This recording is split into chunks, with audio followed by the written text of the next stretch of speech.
Good morning, good afternoon, good evening, good night, good now to you. This is Daryl as a Service, and we are here at the first show of Shake and Bake with Tracy van der Schyff. Yay! I'm looking forward to this. The idea was born from it was kind of the session that Lauren and yourself did at Ignite, and you literally had cooking gear on, Yeah, and all about putting stuff together. Well, tell us about your absolutely. dream. What's this all about, Tracy? Well, and I know that you're on the same path as I am, but got such a great passion for citizen developers. I don't always think they're supported or taken seriously, and they don't get the necessary training. So, and I'm such a big lover of Microsoft and Office 365. There's just so many incredible opportunities to bring all of these cool ingredients together and bake some cool stuff. And a lot of times, we're not as creative as other people. Sometimes you just have to see something and go, wait a minute, I didn't know you could add eggs to, I can't bake. I don't even know what to say to that, to be honest. But yeah, so I think this is really to have some fun and show people some cool things. But I think the main purpose for me, and I'm sure for you as well, is to inspire people to Mm. to get creative, to try it out. Don't be scared of the stove, people. Yep. We can get through this, and there's a lot of people out there that's prepared to share some cool things. So I think that's what it's about for me. Yeah, and look, you are going to hear a number of different cooking analogies. We're also going to try and keep it to 20 minutes or so, much like the community theatre sessions at Ignite. And so you might hear some here's how I prepared things earlier kind of analogies too.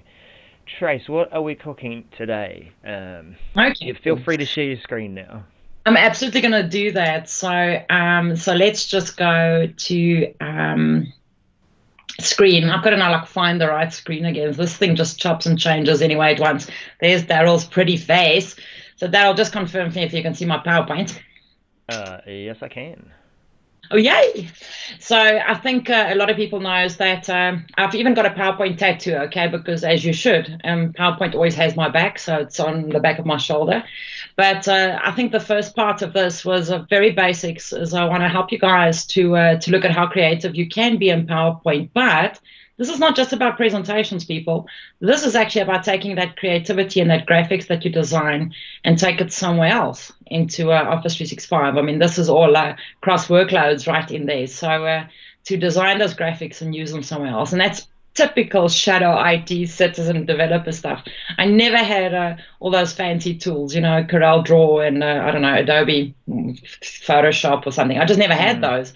I learned to do like really, really crazy stuff in PowerPoint. And again, we go through these things. I mean, when I meet people who can bake, right? Because I can't bake, but I meet these people and I think it's just normal. Everyone can put a souffle together. And I'm like, you're just crazy. I mean, I have to Google the cleaning the pot start. I mean, that doesn't even come naturally to me.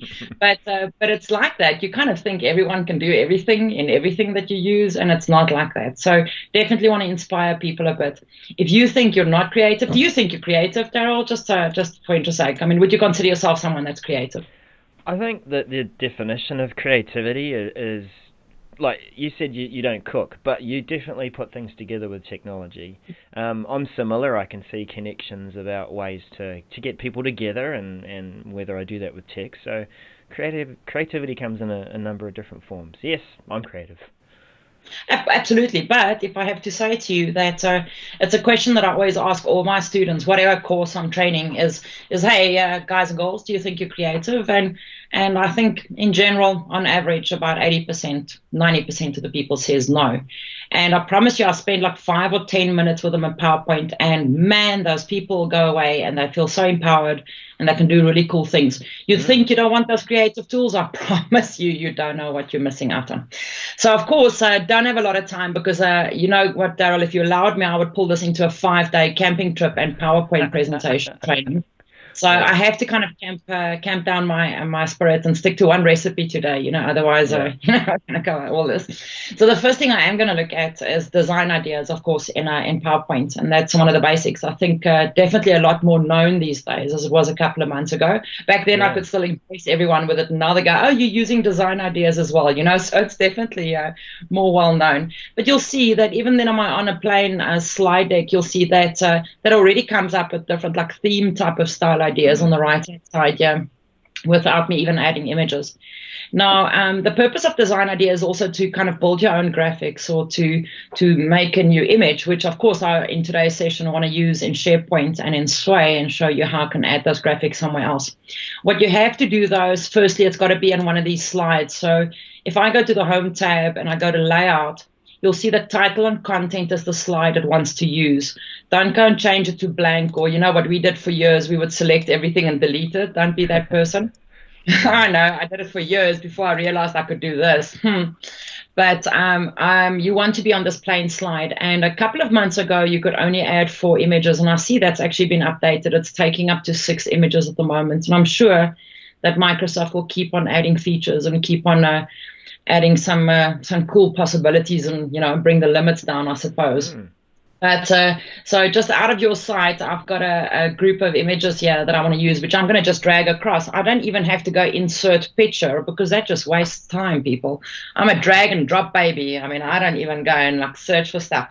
But don't forget that like right here in PowerPoint, I can, of course, go to insert and insert images, but I can also go insert online pictures. I mean, did you know that you can directly from here go and search for pictures that you want to use in your PowerPoint slides? Yeah, I did, and I think it's a good place that if you're lacking a bit of inspiration, that you could start there and let it flow. Absolutely. So I've selected images. Now, this is also a bit of a let's see how it goes. This is very reliant on your bandwidth, people. I've seen that if things are a bit slow here in South Africa, sometimes these things just don't want to work so well. And then also what's very important is the size of the images. So I'm not talking about the physical width by length. I'm talking about the megs. If those images are just too big, and I've actually dragged them already, it'll take a couple of minutes. If those images are too big, I promise you sometimes it just doesn't want to work it. And look at that. I should have counted this. Did you like bring the stopwatch for boiling these eggs? Darryl, did you do that? You whisked that bowl for about 20 seconds or so, and up it came. So that's. I talked about 20 seconds, but this was a less than 1 second jobby. This is unbelievable, people. I still, every time this happens, I feel like a girl at Christmas. It's unbelievable. So what I've one picture there, because I can see on other. So you can see there's 6 images. Ah, okay. And these are very high quality images. So I didn't even pick. I actually dragged 6 images on, so that's quite new for those who didn't know. And what it happens is on the right-hand side, it'll start populating some ideas for you to do that with. Now, man, if that isn't creativity, don't make a mistake, Darryl. When Microsoft brought this out, I was very, very stubborn about this. I was like, these people are taking away my ability to be creative. I want to do these things on my own. Because believe me, I can do this on my own, but it'll take me hours. It honestly took me hours to do it. And at some point I said, you know what, this saves me so much time that I can be creative in more places now, which is unbelievable. So so when you click on one of these ideas here, you'll see it actually just, I mean, how incredible is that? I still get goosebumps, man. These things is crazy. It's the same images, and they're being masked and shaped so that they fit into different ways. Here you can see as well, it actually brings in, I use this quite a lot for banners, by the way. This is something I use quite a lot to design banners. And if I scroll here on the right-hand side, it actually shows you more. Sometimes it doesn't bring up this design ideas panel on the right, and that's just because it's a little bit too slow, okay? And then if you go to design tab at the top, you can just click on design ideas here in the right-hand corner, and it'll bring it up. Now you'll see, moment, I'm going to just press undo. I want you to go back to all my images, and I want you to just have a look at this design ideas again. If I look at these images and I say, okay, this oak with the Ray-Bans, I don't want a picture of him. I forgot about that. So let's just remove that, and you'll see it's going to update the design ideas automatically. It actually goes and rebuilds them.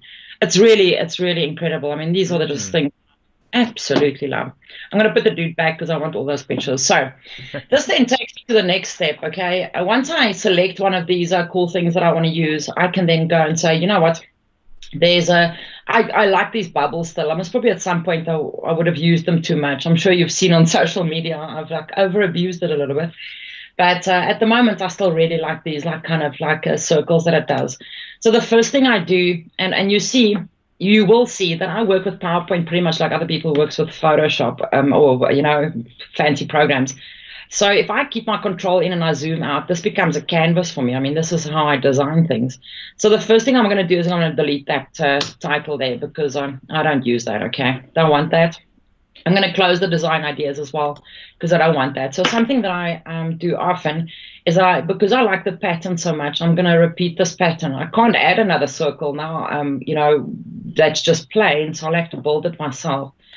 If I go to insert and I go to shapes, so here's another cool thing you can learn as well. When I select a circle, to keep aspect ratio or to make that this thing's perfectly circle or square, just keep your shift button in on your keyboard, and then it'll actually, because believe me, as a human, that's a very difficult thing to do, is to guess that type of stuff. So once I've done this, I'm going to just select the shape full, and I'm going to change this just to another color. And you'll see that there's a very cool thing in PowerPoint called eyedropper. And that means that I can pick any color of any, because that's also another thing we're really bad at, is picking exact colors. Okay, so if I had to take that and say that I really like this crazy purple, we'll go for the purple. Okay, so I've picked that purple color now, and then the outline of the shape, I'm going to again use the eyedropper, and I'm going to pick the outline that's used for the others. So this is going somewhere, I promise you, and I need to wrap this up as well. When I go to the shape and I go right click, format shape, and I know that I'm doing this quite fast, but the lucky thing is that a person can rewatch things and slow them down, right? Which is much what all my students have to do all the time. But anyway, so if I look at the circle, you'll see here's my transparency, and there's my dash type, and how heavy is the line, and this means I can now bring that up to match the other circles with, if that makes sense, which means I'm bringing my own circle into this. And then also set the transparency of the inside color or the full color. So I'm going to just make that a little bit. So see how that's starting to look pretty cool, right? Yeah. And now I can just add some text on here and say DAREL is amazing. So please do me a favor. If I ever catch any of you that use any of these, I will be pretty mad. I'm going to ask Microsoft to remove that because all of that's still pretty ugly. It still misses that glittery thing that Word used to do, but please don't use that. So I'll go clear Word art. I'm going to go to my fonts, and of course I'm going to pick Sagui, which is the Microsoft font. It's my favorite thing. Did I spell that all right there? Why does that look different? Yeah, one more L, I'm greedy. I wanted to say something was missing. My autocorrect's not working today, Daryl. I'm so sorry. But there you can see that I just added another circle, and I created a graphic. So, of course, you can use Greenshot, which is a completely free, amazing tool. And for now, I'll just use Snipping Tool, which is part of Windows. Okay, so I'm going to use my Snipping Tool. And so there's my Snipping Tool. I'm going to go New. And that's how easy it is. There we go. Graphic design. Da-da-da-da. Wow. So, and there's a cool picture you can use either for a banner or a report or something. Now, on this point, I'll show you what it does with banners and SharePoint. So I just want to take. Before you go from there, yeah. So that was really quick, like using the snipping tool, and then you can take pieces of it. Did you know that you could save the whole slide just as a JPEG? You can. So thanks for reminding me of that. When I do a lot of graphics like this, I can go File, Save As well. I'm not going to do it quite now. And then you just change the file type to a PNG, and it pushes all the slides into a folder. So good catch there, Daryl. Thanks for reminding me of that.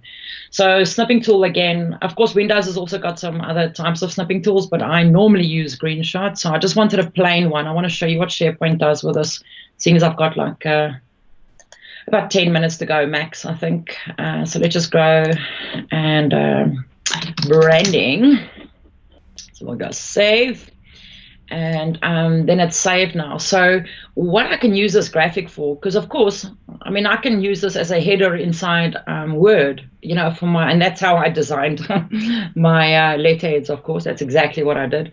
I can bring it in as watermarks in Word. I can use it in other images.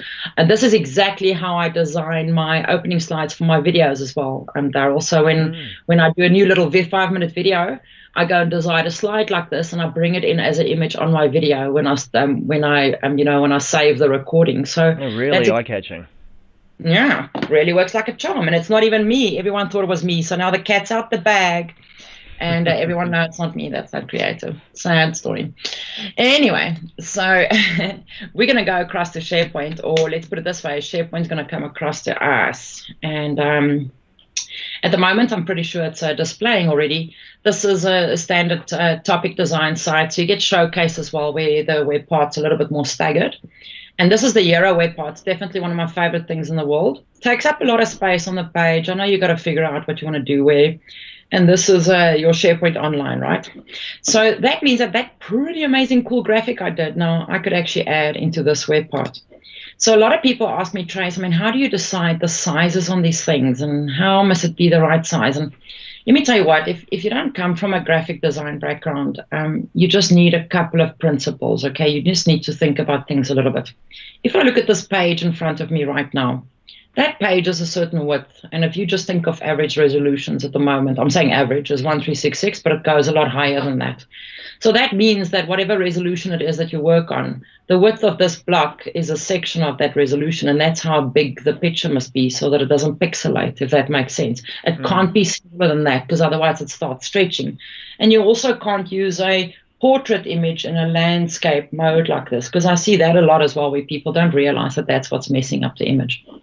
But when I put this page into edit mode, and I'll come back to those sizes in a bit, and that's actually a topic on its own, believe it or not, Daryl, that could be a good topic or a blog. It's just size images. But when I go to this image, and I go here to image, and I can say I want a custom image, I'm going to change this, and I want to upload it from my desktop. There it is. There, it's so beautiful. Thank you, Microsoft.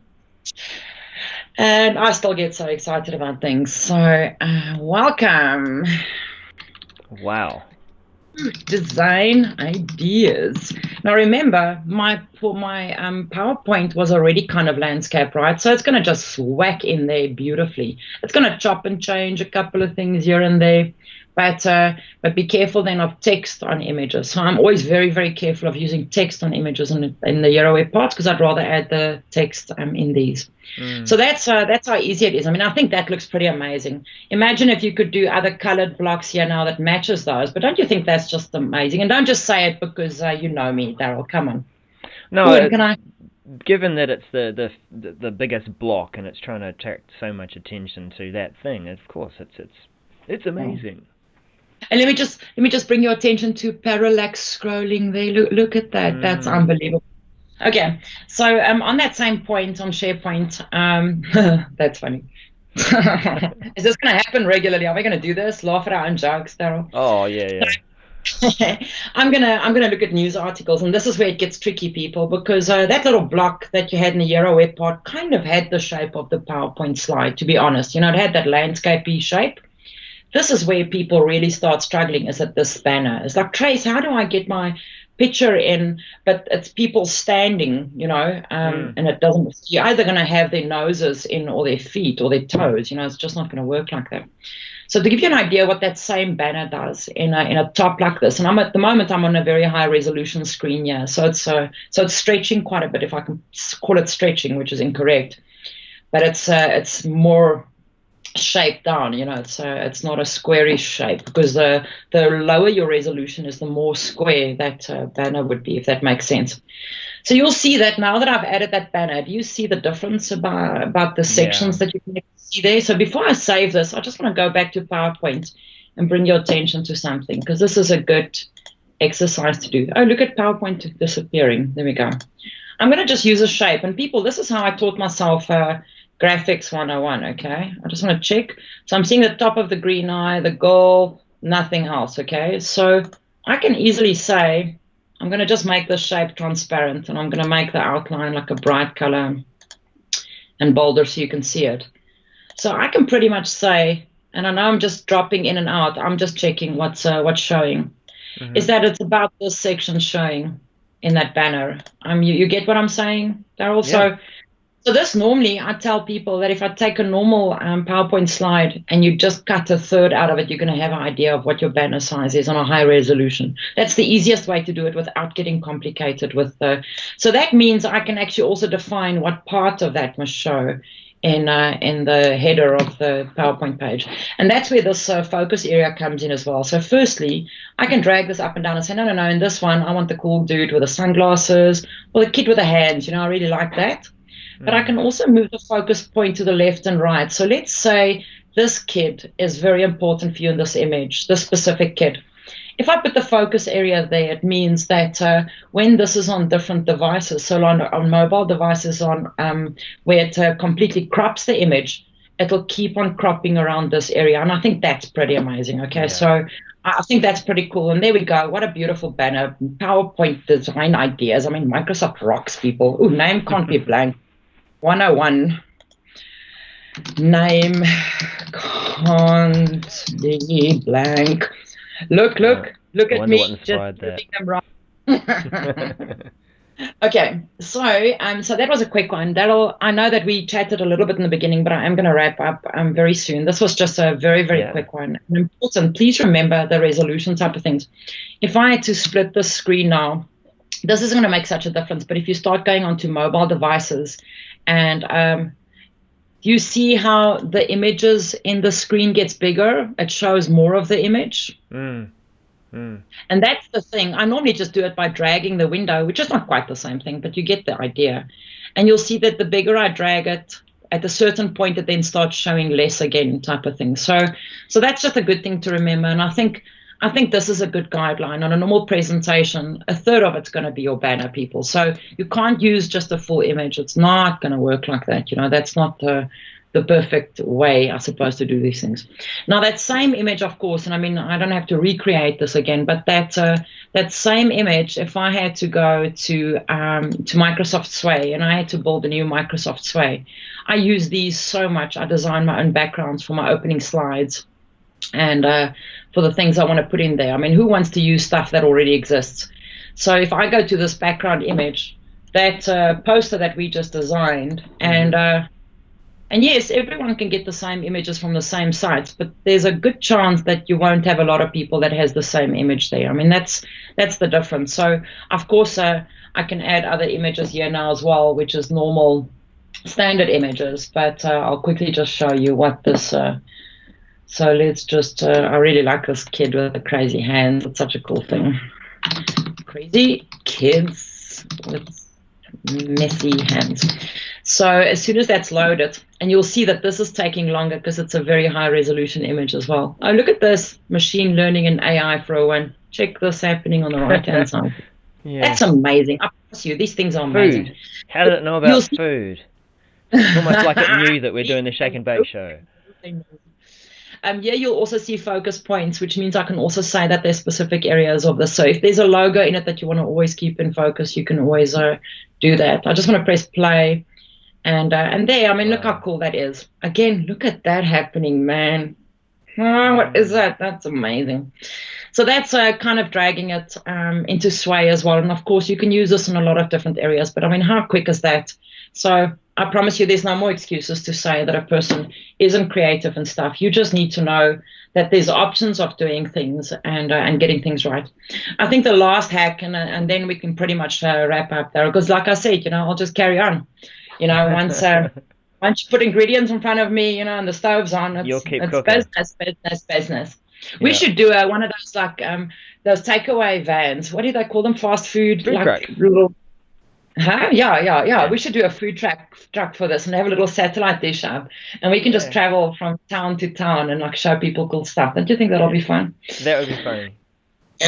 So the last thing I want to show you, very, very quick hack that I thought of this morning again, and I thought, man, that'll be such a cool thing just to share, is that sometimes we have an image that doesn't quite cover this full background, okay? And you want to have the full background in there, and you're just like, man, how am I going to make this work? It's just not going to look that pretty.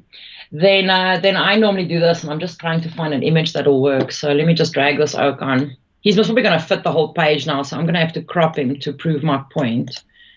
Let's just do this. Oh, he doesn't. Perfect. So see how there is a section that's left, but now you want to use the whole background for something. So you get where I'm going with this, Daryl? Yeah, maybe. Keep going. I'm going to copy this image. So see, I've copied it. Control C, Okay. Control V. I'm going to use crop. And I'm going to crop the thinnest sliver I can from the right-hand side of this presentation. See there? Yep. I'm going to do this. I'm going to drag it. Now, normally, you'll see that it's got a bit of a different texture. So normally I will take that and I'll then go to artistic effects in PowerPoint and go and look for one of the effects that makes it look similar to what the picture looks, so that it's not so obvious that it's been cropped or made crazy. I'm just looking for something that could work, that's a bit less harsh or something. Anyway, but there's now a piece that I've dragged. So of course you can see that, but if you had to have a thing like this over it, because that's what normally happens to me, is I'll have a circle over this now from the corner where I want to put text on. And if that circle now was semi-transparent, then you won't really realize that that background's been modified if there's text over it. Do you think that's a cool hack? It is. Yeah, it's good. It's been able to fill that gap, but still keep it similar to the content in your original picture. Yeah, because if you just go and fill it, it's stupid. You can see it, like really see it. I mean, if I go and format this background and say, okay, let's make it this black color, you're going to see that line there. So doing that normally just helps add a little bit of consistency for me. And if I then have a layover object, then you can't make it out. So, gee whiz, Daryl, I would carry on. You know this. We've spoken about this. I know. I think while we wrap up, I'll just put something on the screen that I wanted to show you guys, Nerve Center. So this is a Euro web part as well, and that's a GIF, by the way. So I can create images in PowerPoint, save those images, and then create a GIF for them, and it does that. Voila! And that's me, Daryl. I'm done. Awesome.